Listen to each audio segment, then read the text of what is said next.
Bismillahirrahmanirrahim. Assalamualaikum warahmatullahi wabarakatuh. Salam sejahtera untuk kita semua. Yang terhormat Bapak Dr. Nur Edi Praba Susilo Yahya STI MAG selaku dosen pengampu mata kuliah Tauhid kelas 1A Akuntansi Syariah dan teman-teman kelas 1A Akuntansi Syariah yang berbahagia. Puji syukur marilah kita panjatkan kepada Allah Subhanahu wa taala yang telah melimpahkan segala rahmat serta hidayahnya kepada kita semua. Tak lupa juga salawat serta salam semoga selalu tercurahkan kepada junjungan kita Nabi Agung Muhammad SAW. Sebelumnya, perkenalkan saya Sakira Gita Kusuma Maria beserta anggota kelompok 5 lainnya yaitu Naili Miftahur Rahmah, Jihan Rizki, Siti Anis Masyukuriyah, dan Nurul Aini. Adapun topik yang sudah kami diskusikan dan yang akan kami bahas pada video kali ini yaitu Ahlus Sunnah Salaf dan Khalaf. Langsung kami mulai saja pembahasan topik Ahlus Sunnah Salaf dan Khalaf yang dimulai dari sejarah perkembangan Ahlus Sunnah Salaf yang akan disampaikan oleh saya sendiri. Arti kata salaf secara bahasa adalah sesuatu yang berlalu atau terdahulu. Sedangkan menurut istilah, salaf memiliki dua makna dari sudut pandang yang berbeda, yaitu salaf dalam pengertian sebagai waktu dan salaf dalam pemahaman sebagai manhaj atau metodologi. Yang pertama, makna salaf secara waktu. Salaf dari segi waktu adalah generasi terdahulu dari umat ini atau manusia. Jadi, semua manusia yang telah mendahului kita, maka mereka tergolong salaf. Adapun hadis yang diriwayatkan oleh Imam Bukhari dan Imam Muslim dari sahabat Imran bin Husain radhiyallahu an, Nabi SAW bersabda, "Sebaik-baiknya waktu kalian adalah generasiku, kemudian yang setelah mereka, kemudian yang setelah mereka." Hadis tersebut menjelaskan dari segi waktu yang terbaik adalah generasi Nabi Muhammad SAW, kemudian generasi para sahabat dan para ulama yang datang sesudahnya dari kalangan tabi'in. Sedangkan yang kedua, makna salaf secara manhaj atau metodologi. Makna salaf secara manhaj atau metodologi tidak terbatas waktu pada generasi umat ini atau manusia, tetapi masuk di dalamnya siapa saja yang meniti manhaj dan jejak langkah para sahabat dari masa dan dari generasi ke generasi hingga akhir generasi. Selanjutnya, tokoh aliran Ahlus Sunnah Salaf. Tokoh pertama yaitu Ahmad bin Hanbal. Adapun pemikiran teori Ibnu bin Hanbal yaitu tentang ayat-ayat mutasyabihat.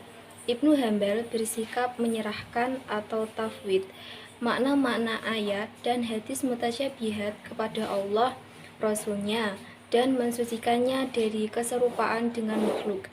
Ia sama sekali tidak menakwilkan pengertian lahirnya. 2. Tentang status Al-Quran. Salah satu persoalan teologis yang dihadapi Ibnu Hanbal yang kemudian membuatnya dipenjarakan beberapa kali adalah tentang status Al-Quran. Apakah diciptakan dengan kata lain makhluk yang karenanya diciptakan hadis dengan kata lain baru, ataukah tidak diciptakan yang karenanya qadim, faham yang diakui pemerintah yakni dinasti Abbasiyah di bawah kepemimpinan Khalifah Al-Ma'mun adalah faham Mu'tazilah yakni Al-Quran tidak bersifat qadim. Tokoh yang kedua yaitu Ibnu Taimiyah. Adapun pemikiran teori Ibnu Taimiyah menurut Ibrahim Madkur adalah sebagai berikut. A. Sangat berpegang teguh pada Al-Quran dan hadis. B. Tidak memberikan ruang yang bebas pada akal. C. Berpendapat bahwa Al-Quran mengandung semua ilmu agama. D. Di dalam Islam yang diteladani hanya 3 generasi saja, yaitu sahabat, tabi'in, tabi'ut. E. Allah memiliki sifat yang tidak bertentangan dengan tauhid. Selanjutnya, ajaran pokok aliran Ahlus Sunnah Salaf. 1. Kemahaesaan Tuhan. 2. Keesaan Tuhan dalam zat dan sifat. 3. Keesaan dalam ibadah. 4. Sifat-sifat Tuhan. 5. Al-Quran atau kalamullah. 6. Keesaan dalam penciptaan. 7. Perbuatan manusia. 8. tidak memohon pertolongan kepada selain Allah atau istighosah. 9. Ziarah ke kuburan orang saleh dan kuburan nabi. Baik, yang selanjutnya yaitu sejarah perkembangan aliran Ahlus Sunnah Khalaf. Kata khalaf biasanya digunakan untuk merujuk para ulama yang lahir setelah abad ketiga Hijriah, dengan karakteristik yang bertolak belakang dengan apa yang dimiliki salaf. Awal mula timbulnya istilah Ahlus Sunnah wal Jamaah tidak diketahui secara pasti kapan dan di mana munculnya, karena sesungguhnya istilah Ahlus Sunnah wal Jamaah mulai dipopulerkan oleh para ulama salaf ketika semakin mewabahnya berbagai bid'ah di kalangan umat Islam. Materi berikutnya mengenai tokoh dan pemikiran Al-Asy'ari dan Maturidi. Yang pertama, kita membahas mengenai Al-Asy'ari terlebih dahulu. Pedoman yang dianutnya adalah berpegang teguh kepada kitab Al-Quran, sunnah Rasul, dan riwayat dari para sahabat. Nah, berikut adalah pokok-pokok pandangan Al-Asy'ari secara rinci. Yang pertama adalah Al-Quran sebagai kalam Allah. Al-Quran adalah sebuah otoritas yang harus dipedomani. Yang kedua, Tuhan memiliki sifat. Al-Asy'ari berpendapat bahwa Tuhan dapat dilihat di akhirat. Yang ketiga adalah perbuatan Tuhan dan teori kas. Bagi Asy'ari, Tuhan tidak mempunyai kewajiban apa-apa terhadap manusia.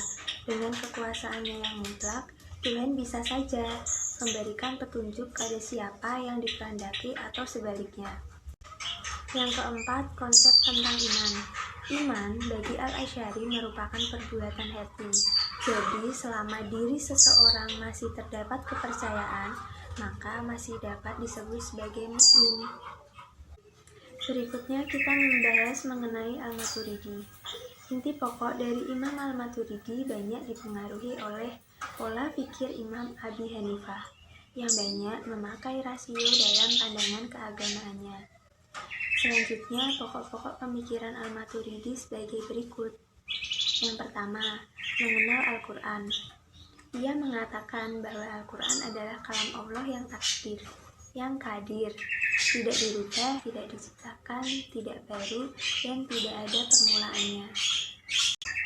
Yang kedua, mengenai sifat Allah Subhanahu wa Ta'ala. Baginya, Tuhan juga mempunyai sifat-sifat seperti adanya nas yang menunjukkan bahwa Allah menyifati dirinya dengan sifat mendengar dan melihat. Yang ketiga adalah masalah iman dan Islam. Argumentasi Al-Maturidi sesungguhnya secara bahasa adalah pembenaran, sementara tasdik kadang dengan hati, kadang dengan lisan. Yang keempat, masalah melihat Allah Subhanahu wa Ta'ala. Dalam hal ini, Imam Al-Maturidi mengatakan, Dia Tuhan dapat dilihat bukan dalam dimensi suatu keadaan, batas-batas, atau dalam dimensi bentuk. Yang kelima, masalah dosa besar. Dalam masalah ini, golongan Khawarij berpendapat bahwa orang yang melakukan dosa besar dihukum kafir atau musyrik. Berbeda dengan golongan Murji'ah, mereka berpendapat bahwa orang yang berbuat dosa besar tetap dihukumi sebagai seorang mukmin. Yang keenam, masalah baik dan buruk. Ia berpendapat bahwa sesungguhnya akal mampu mengidentifikasi sesuatu yang baik dan buruk. Memasuki materi yang keenam mengenai perkembangan Asy'ariyah dan perkembangan Al-Maturidiyah. Yang pertama, kita membahas mengenai Asy'ariyah terlebih dahulu. Dalam perkembangannya, aliran Asy'ariyah mendapatkan dukungan dari berbagai pemerintah Islam.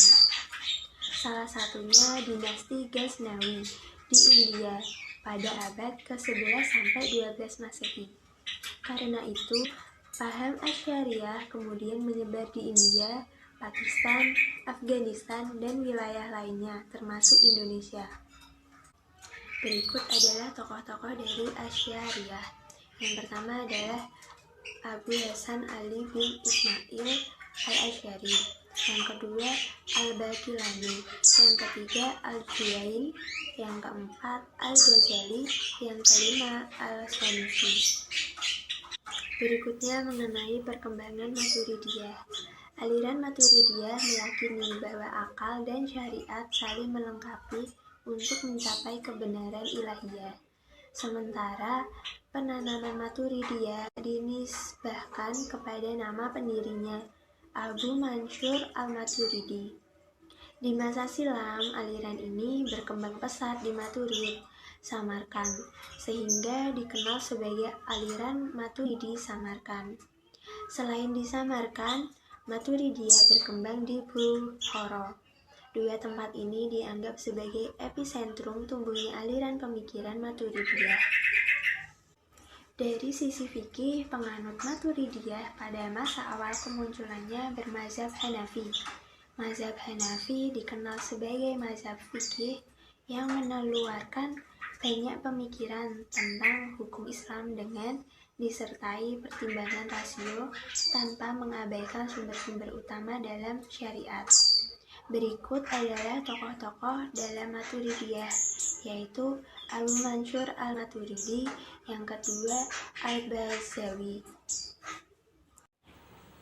C. Ajaran pokok aliran Asy'ariyah dan Al-Maturidiyah. Aliran Asy'ariyah sendiri dibagi menjadi 5, yaitu sifat Tuhan, kekuasaan Tuhan dan perbuatan manusia, keadilan Tuhan, melihat Tuhan di akhirat, dan dosa besar. Sifat Tuhan. Pandangan aliran Asy'ariyah mengenai sifat ketuhanan ialah mengakui zat Allah Subhanahu wa Ta'ala berbeda dari makhluk. B. Kekuasaan Tuhan dan perbuatan manusia. Aliran Asy'ariyah meyakini manusia tidak memiliki kekuasaan untuk menciptakan sesuatu kecuali dengan adanya daya dan upaya dari Allah Subhanahu wa Ta'ala. C. Keadilan Tuhan. Aliran Asy'ariyah berpandangan bahwa penentuan nasib manusia di akhirat merupakan hak mutlak Allah Subhanahu wa Ta'ala untuk menentukan hal itu dengan segala kuasanya. D. Melihat Tuhan di akhirat. Paham aliran Asy'ariyah memuat keyakinan bahwa melihat Tuhan adalah kegembiraan paling tinggi bagi manusia di akhirat kelak. E. Dosa besar. Aliran Asy'ariyah meyakini bahwa orang Islam yang melakukan dosa besar layak disebut fasik. Baik, yang selanjutnya yaitu aliran Al-Maturidiyah. Aliran ini memiliki 4 pokok aliran, yaitu 1. Kewajiban mengenal Allah Subhanahu wa Ta'ala dan syariat Islam. 2. Kebaikan dan keburukan. 3. Perbuatan manusia. 4. Janji dan ancaman Allah Subhanahu wa Ta'ala. 1. Kewajiban mengenal Allah Subhanahu wa Ta'ala dan syariat Islam. Menurut aliran ini, meski akal dapat mengetahui kebaikan dan keburukan secara objektif, tetapi pemikiran manusia tidak dapat mencapai pengetahuan agama secara sempurna. 2. Kebaikan dan keburukan menurut rasio Maturidiyah membagi kemampuan akal dalam mengetahui kebaikan dan keburukan dalam 3 hal. Adapun 3 doktrin aliran Maturidiyah, yaitu 1. Ada kebenaran objektif yang bisa diketahui akal. 2. Kebenaran dan keburukan yang tidak mungkin diakses oleh akal dan hanya Allah Subhanahu wa Ta'ala yang mengetahui hal tersebut. 3. Kebenaran dan keburukan yang tidak sanggup diketahui oleh akal. Dan yang selanjutnya 3. Perbuatan manusia. Aliran Al-Maturidiyah memandang bahwasanya perwujudan perubahan itu terdiri dari 2 hal, yaitu perbuatan Allah Subhanahu wa Ta'ala dan perbuatan manusia. Maturidiyah berada di posisi tengah-tengah, bahwasanya perwujudan perbuatan adalah gabungan dari penciptaan Allah Subhanahu wa Ta'ala dan partisipasi manusia di dalamnya. 4. Janji dan ancaman Allah Subhanahu wa Ta'ala, memberikan ancaman neraka kepada pendosa dan menjadikan surga bagi orang yang beramal baik. Aliran Al-Maturidiyah memandang bahwasannya pelaku dosa besar masih dikategorikan mukmin atau muslim, sepanjang masih ada keimanan dalam hatinya. Baik, yang selanjutnya yaitu dari Al-Quran yang digunakan sebagai landasan dari aliran Asy'ariyah dan aliran Maturidiyah. Aliran Asy'ariyah mereka menggunakan 3 dari Al-Quran sebagai landasan dari aliran, yakni surat Asy-Syaffat ayat 96 yang berbunyi Wallahu khalaqakum wa ma ta'malun, yang artinya padahal Allah lah yang menciptakan kamu dan apa yang kamu perbuat itu. Yang kedua yaitu Quran surat Al-Insan ayat 30 yang berbunyi wa ma tasyauna illa ayyasha Allah innallaha kana aliman hakima, yang artinya dan kamu tidak mampu menempuh jalan itu kecuali bila dikehendaki Allah. Sesungguhnya Allah adalah Maha mengetahui lagi Maha bijaksana. Yang ketiga yaitu Quran Surat An-Nahl ayat 40 yang berbunyi innama qawluna li syai'in idza aradnahu an naqula lahu kun fayakun, yang artinya sesungguhnya perkataan kami terhadap sesuatu apabila kami menghendakinya, kami hanya mengatakan kepadanya jadilah, maka jadilah sesuatu itu. Yang kedua yaitu dalil Al-Quran yang digunakan untuk landasan aliran Maturidiyah. Mereka menggunakan dalil Al-Quran Quran Al-Qiyamah ayat 22 sampai dengan 23. Yang pertama yaitu Quran Surat Al-Qiyamah ayat 22 yang berbunyi wujuhu yauma idin nadhirah, yang artinya wajah-wajah orang-orang mukmin pada hari itu berseri-seri. Yang kedua yaitu Quran Surat Al-Qiyamah ayat 23 yang berbunyi ila rabbiha nadhirah, yang artinya kepada Tuhannya mereka melihat.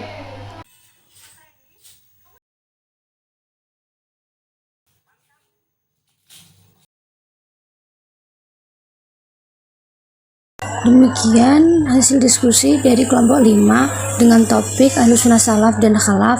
Apabila ada kesalahan kami mohon maaf, semoga dapat bermanfaat bagi teman-teman. Sekian, wabillahi taufiq wal hidayah, waridha wal inayah. Wassalamualaikum warahmatullahi wabarakatuh.